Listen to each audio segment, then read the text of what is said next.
भारत रत्न श्री अटल बिहारी वाजपेयी के जन्मदिन के उपलक्ष्य में अटल गाथा और अटल सम्मान समारोह का भव्य आयोजन भारत मंडपम प्रगति मैदान दिल्ली में आयोजित किया गया।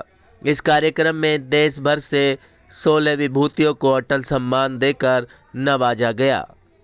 आप तस्वीरों में देख सकते हैं किस तरीके से इन 16 विभूतियों को अटल सम्मान से नवाजा जा रहा है। कार्यक्रम में पहुंचे मुख्य अतिथिगणों का भव्य स्वागत किया गया। यह कार्यक्रम प्रसिद्ध कवि भुवनेश सिंघल द्वारा आयोजित हुआ। यह अटल सम्मान किसी भी क्षेत्र में जुड़े उन लोगों को दिया जाता है जिन्होंने देश हित और मानव हित में महत्वपूर्ण योगदान दिया है। कार्यक्रम की शुरुआत दीप प्रज्वलित करके की गई। देश भर से आई महान विभूतियों ने इस कार्यक्रम की शोभा बढ़ाई। प्रमुख एंकर संतोष टंडन ने मंच संचालित किया और इस कार्यक्रम की रूपरेखा को आगे बढ़ाया। कार्यक्रम में पहुंचे मुख्य अतिथियों का क्या कुछ इस कार्यक्रम को लेकर विचारधारा थी, देखिए हमारी एक खास रिपोर्ट। नहीं, सांसद तो तब वो रहेंगे जिनको जनता ने चुन के भेजा है अपने क्षेत्र की बात रखने के लिए। लेकिन कुछ सांसद कहते हैं ना हम अपनी बात रखेंगे ना किसी को रखने देंगे, तो ऐसे लोगों को पनिशमेंट मिलना जरूरी है। भाई सर, आज के प्रोग्राम की बात, आज अटल जी के नाम पे जो सम्मान होता है पिछले कई वर्षों से, अटल जी के जन्म दिवस के पूर्व संध्या पे, वो आज हो रहा है। हमारे भुवनेश सिंघल जी जो इसके मुखिया हैं, हम सब उनका सपोर्ट करते हैं। और अटल जी जैसे शख्सियत रहे हैं, उनके जन्मदिन के पहले 15 विविध क्षेत्रों के लोगों को अटल सम्मान देना निश्चित रूप से अटल जी के प्रति एक बहुत बड़ी श्रद्धांजलि है। हमारे बीच अब वो नहीं है और हम ये कार्य करते रहे। क्या उनके जीने बन जाएंगे सर अटल बिहारी वाजपेयी? प्रत्येक वर्ष की भांति इस बार तो अद्वितीय स्थानम प्रधानम न बल प्रधानम।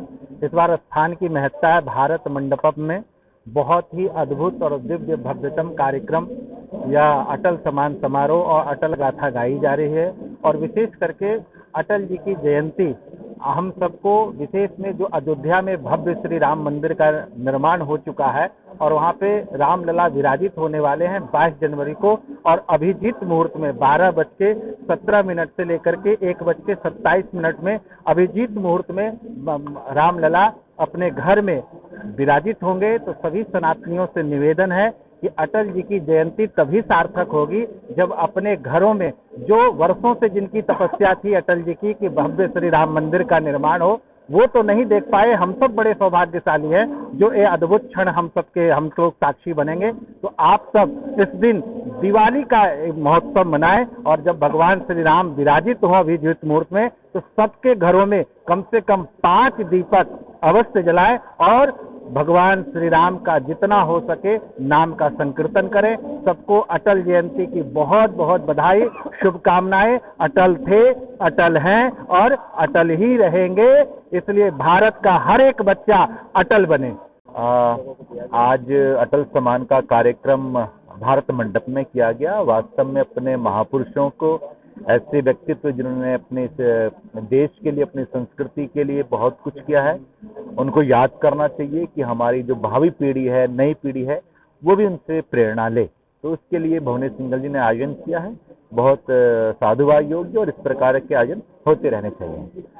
मैं देख रहा हूँ पिछले ये 10वां सम्मान है। इससे पहले भी संस्कृति से जुड़े हुए जो लोग हैं, संगीत से जुड़े हुए लोग हैं या राजनीति में लोग हैं, जो खेल में लोग हैं, जो किसी प्रकार से भारत को अपने अपने कार्य से बढ़ा रहे हैं, उन सभी को अलग अलग रूप से अवार्ड दिए गए हैं। उनकी एक कमेटी है, तो उसकी कमेटी के से अवार्ड दिए जाते हैं। पर अच्छा है कि जब आप इस तरह अच्छे काम करते हैं तो जो अपने अपने क्षेत्र में काम करें उनको प्रोत्साहन मिलता है।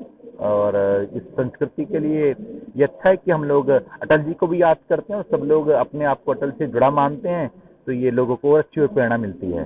देखिए, अटल सम्मान समारोह आदरणीय अटल जी जब थे तब से ही भुवनेश सिंघल करते आ रहे हैं। अब तो 5 वर्ष उनको गए भी हो गए। अटल जी एक विराट व्यक्तित्व थे, अजात शत्रु थे।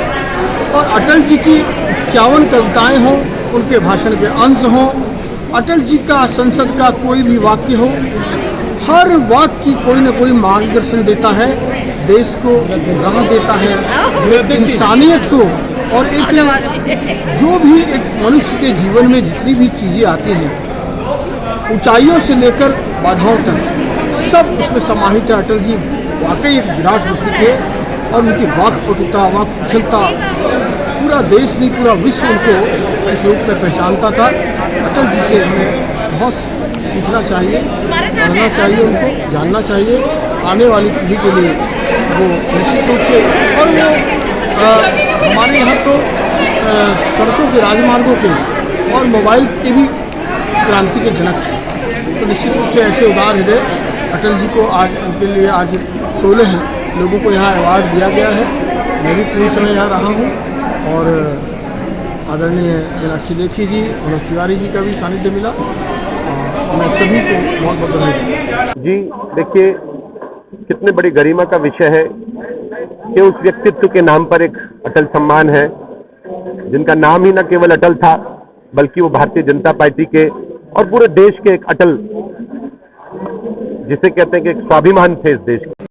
गुड गवर्नेंस डे यानी सुशासन दिवस की पूर्व संध्या के समय पर एक ये कार्यक्रम रखा गया, जो अटल सम्मान का कार्यक्रम रखा गया। जिन लोगों ने समाज सुधार में लोगों के बीच रहकर जनता के कार्य किए, उनके कार्यों को सराहते हुए और उनको अपनी प्रेरणा के रूप में स्वीकारते हुए ये कार्यक्रम रखा गया। आयोजन करने वाले जितने हमारे भाई बहन हैं, सबका मैं खास तौर पे भुवनेश सिंघल जी का मैं आभार व्यक्त करना चाहती हूँ। बिंदल साहब, जैन साहब, सबके और धन्यवाद देना चाहती हूँ। देखिए, बहुत अच्छा इनिशिएटिव है। जो सोसाइटी के जो रिस्पेक्टेड लोग हैं, उन लोगों को इस तरह का रिकमेंडेशन मिलना, रिकॉग्निशन मिलना, ये मैं कहूँगा कि एक तरह का गिव एंड टेक है। जब सोसाइटी में ऐसे लोगों का सम्मान होता है तो वो आगे बढ़ चढ़कर और ज़्यादा मेहनत से काम करते हैं और वो एग्जाम्पल सेट होते हैं जिनकी देखा देख बाकी लोग भी सम्मान करते हैं।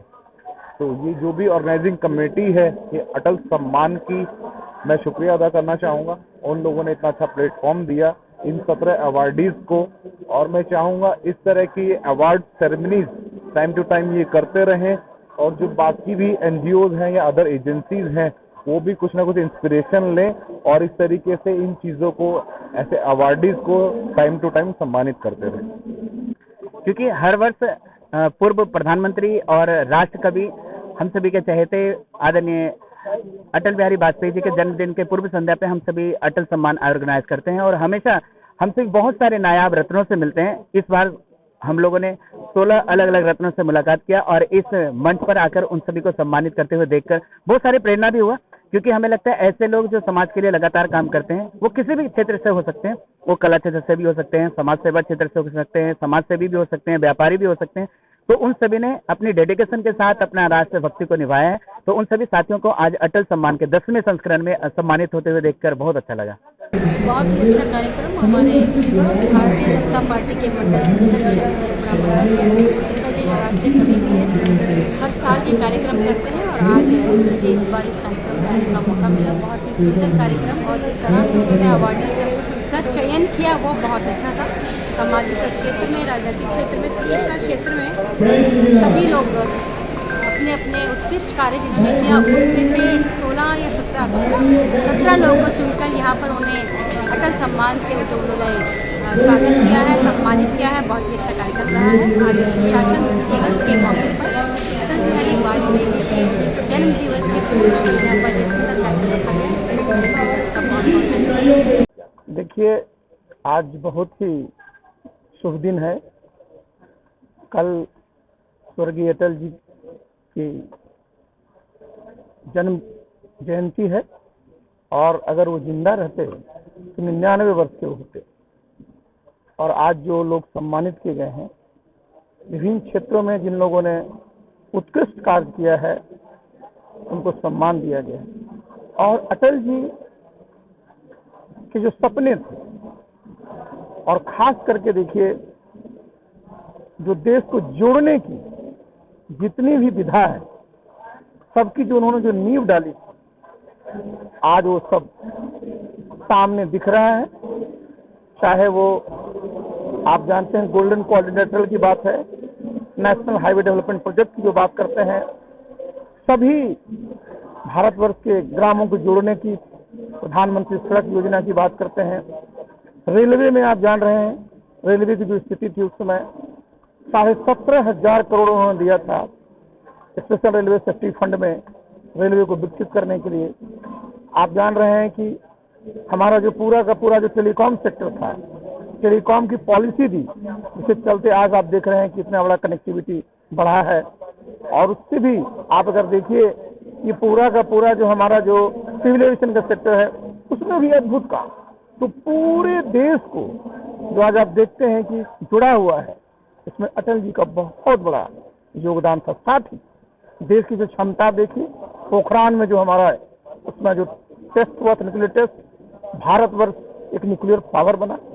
और पाकिस्तान के साथ जिस प्रकार का हमारे अटल जी ने उस पर की नीति रखी थी, जब पाकिस्तान ने करगिल में कुछ किया, उसको ठोक करके जवाब दिया गया, लेकिन अटल जी ने संबंध सुधारने के लिए लाहौर तक बस यात्रा भी की थी, आगरा में समिट भी किया था। तो उनकी सोच बहुत बड़ी थी।